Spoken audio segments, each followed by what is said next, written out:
Account of the Valar and Maiar according to the lore of the Eldar. In the beginning Eru, the One, who in the Elvish tongue is named Ilúvatar, made the Ainur of his thought, and they made a great music before him. In this music the world was begun, for Ilúvatar made visible the song of the Ainur, and they beheld it as a light in the darkness. And many among them became enamored of its beauty and of its history, which they saw beginning and unfolding as in a vision. Therefore Ilúvatar gave to their vision being, and set it amid the void, and the secret fire was sent to burn at the heart of the world, and it was called E. Then those of the Ainur who desired it arose and entered into the world at the beginning of time, and it was their task to achieve it, and by their labours to fulfill the vision which they had seen. Long they laboured in the regions of E, which are vast beyond the thought of elves and men, until in the time appointed was made Arda, the kingdom of earth. Then they put on the raiment of earth and descended into it, and dwelt therein. Of the Valar. The great among these spirits, the elves name the Valar the powers of Arda, and men have often called them gods. The lords of the Valar are 7, and the Valir, the queens of the Valar, are 7 also. These were their names in the Elvish tongue, as it was spoken in Valinor, though they have other names in the speech of the elves in Middle-earth, and their names among men are manifold. The names of the lords in due order are Manwë, Ulmo, Aulë, Orome, Mandos, Lorien, and Tulkas, and the names of the queens are Varda, Yavanna, Nienna, Este, Vaire, Vana, and Nessa. Melkor is counted no longer among the Valar, and his name is not spoken upon earth. Manwë and Melkor were brethren in the thought of Ilúvatar. The mightiest of those Ainur who came into the world was in his beginning Melkor, but Manwë is dearest to Ilúvatar and understands most clearly his purposes. He was appointed to be, in the fullness of time, the first of all kings, lord of the realm of Arda and ruler of all that dwell therein. In Arda his delight is in the winds and the clouds, and in all the regions of the air, from the heights to the depths, from the utmost borders of the vale of Arda to the breezes that blow in the grass. Sulimo he is surnamed Lord of the Breath of Arda. All swift birds, strong of wing, he loves, and they come and go at his bidding. With Manwë dwells Varda, Lady of the Stars, who knows all the regions of E. Too great is her beauty to be declared in the words of men or of elves, for the light of Ilúvatar lives still in her face. In light is her power and her joy. Out of the deeps of Aer she came to the aid of Manwë, for Melkor she knew from before the making of the music, and rejected him, and he hated her, and feared her more than all others whom Eru made. Manwë and Varda are seldom parted, and they remain in Valinor. Their halls are above the everlasting snow upon Oyolossa, the uttermost tower of Tanicatil, tallest of all the mountains upon earth.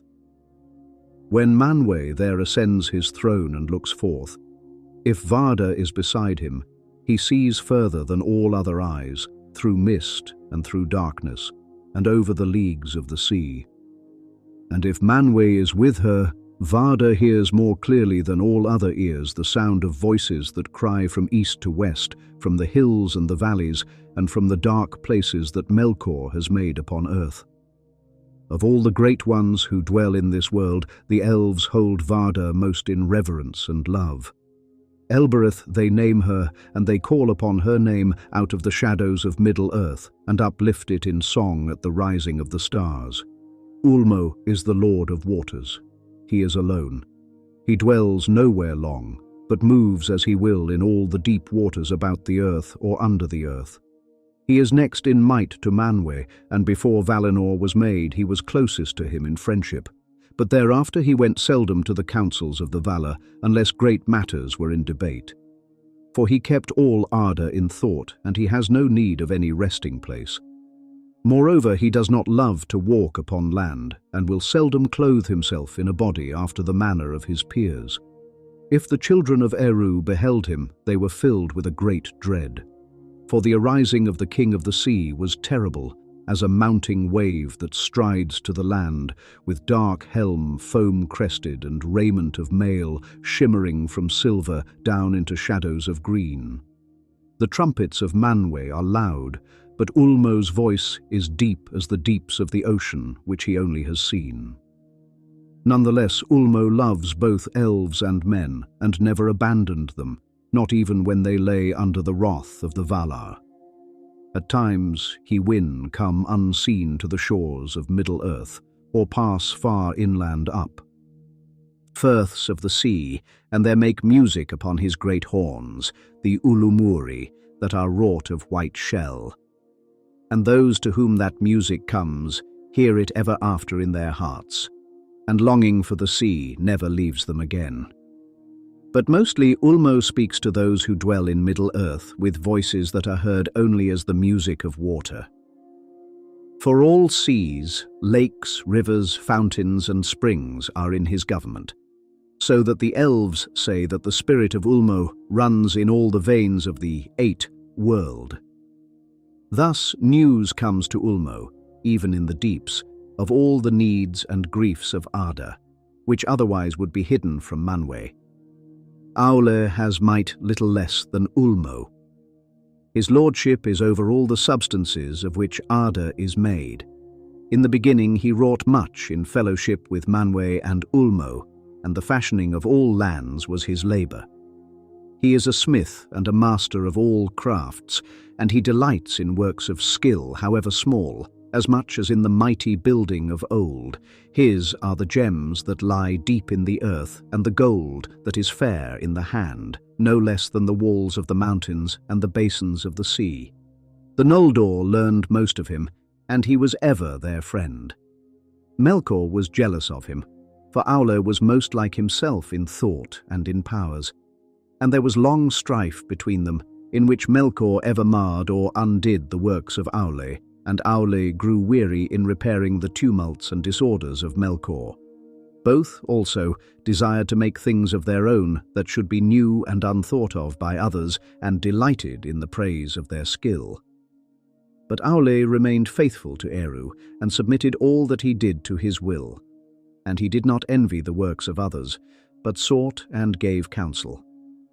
Whereas Melkor spent his spirit in envy and hate, until at last he could make nothing save in mockery of the thought of others, and all their works he destroyed if he could.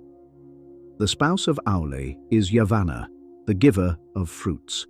She is the lover of all things that grow in the earth, and all their countless forms she holds in her mind, from the trees like towers in forests long ago to the moss upon stones, or the small and secret things in the mould.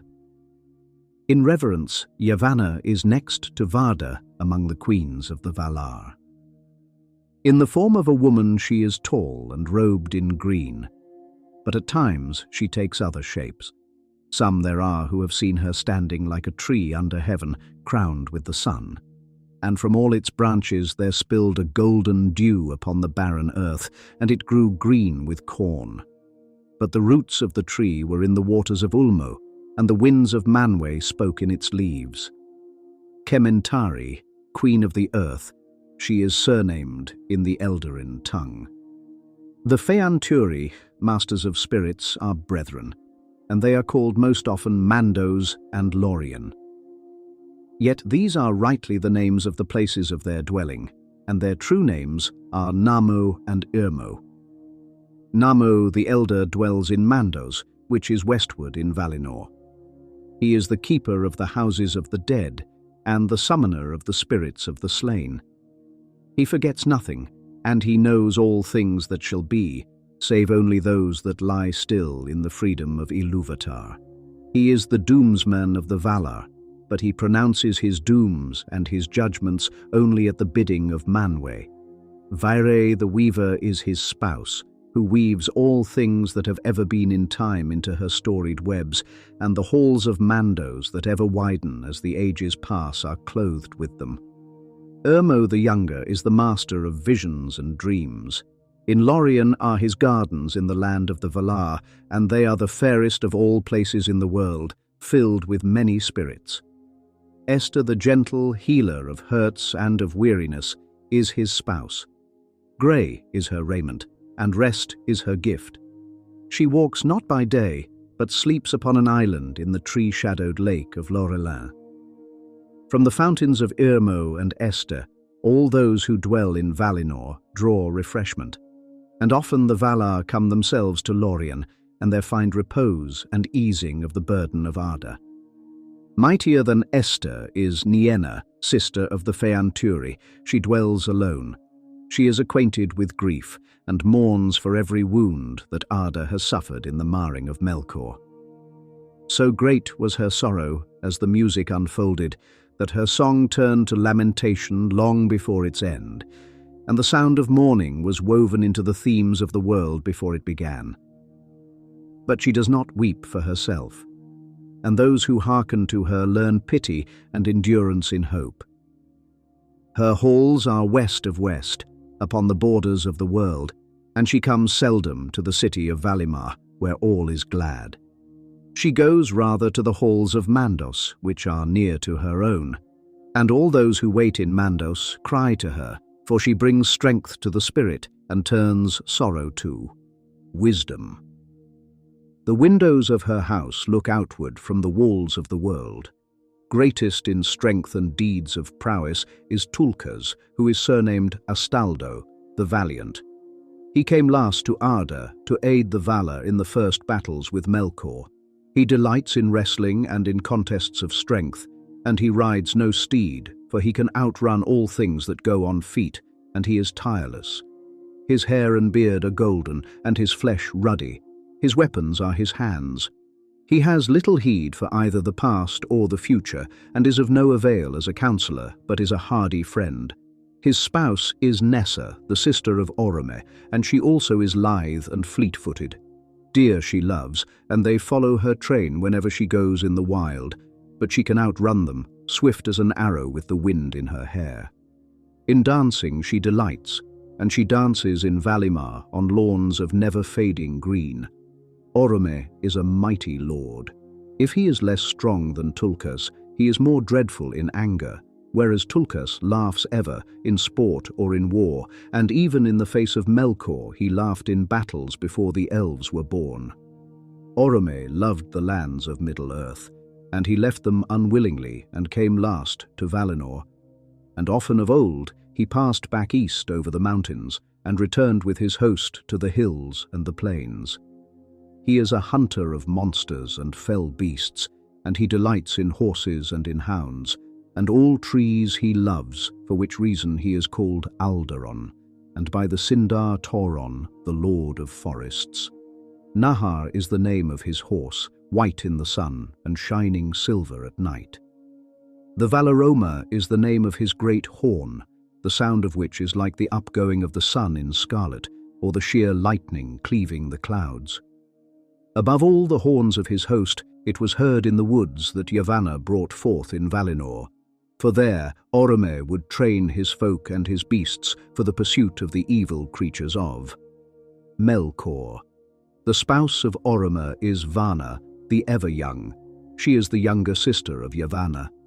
All flowers spring as she passes and open if she glances upon them, and all birds sing at her coming. 9.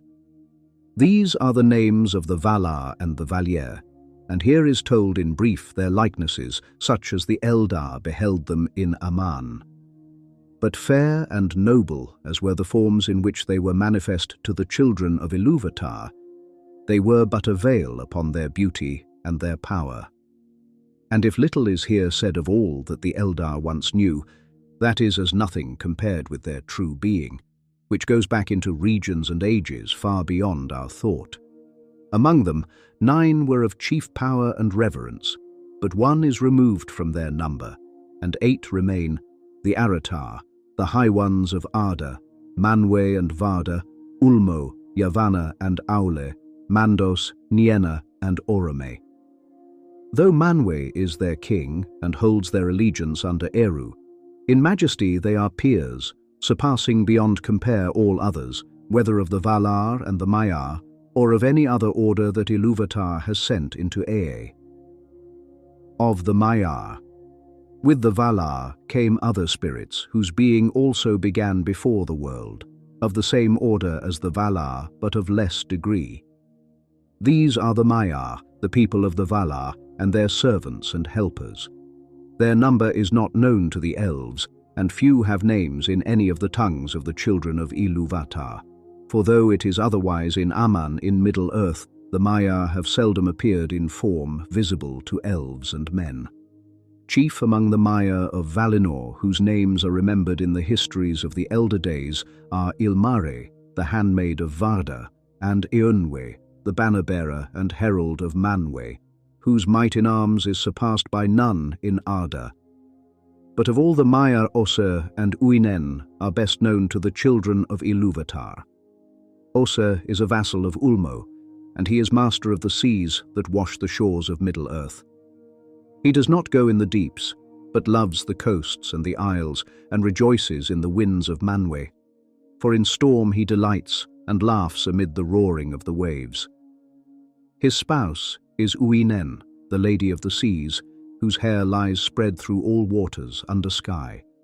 All creatures she loves that live in the salt streams, and all weeds that grow there. To her mariners cry, for she can lay calm upon the waves, restraining the wildness of Ossi. The Númenóreans lived long in her protection, and held her in reverence equal to the Valar. Melkor hated the sea, for he could not subdue it.